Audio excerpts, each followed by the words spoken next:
Bagaimana nak dapatkan khusyuk dalam sembahyang? Oi, soalan ni senang tanya, payah jawab. Khusyuk ini barang payah. Dia kurnia Allah. Cuma ulama beri panduan. Kita ni hak label cak ayam ni, ambil khusyuk cak ayam dulu. Iaitu tamakun wa tadabbur. Tamakun maksudnya jangan bergerak-gerak. Allahu Akbar. Biar diam gitu.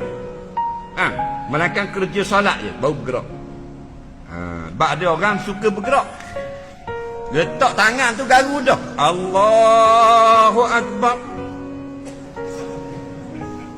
Kena molek dalam takbir. Allahu Akbar. Garu dah. Allahu Akbar. Tak ada tamakun.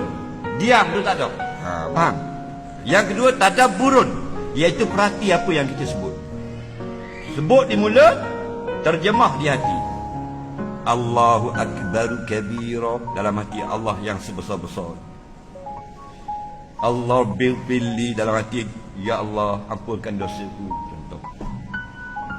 Kita rokok subhana rabbiyal azim. Aku sucikan Allah yang maha agung. Dia ada lagu tu. Main dengan terjemah saja. Kalau ada lagu tu, dah. Kita tak gerak tanpa perlu. Dan sentiasa duduk lihat apa yang kita baca, sudah dikira khusyuk orang yang awam. Siapa yang dah dapat khusyuk orang yang awam, syurga tempat.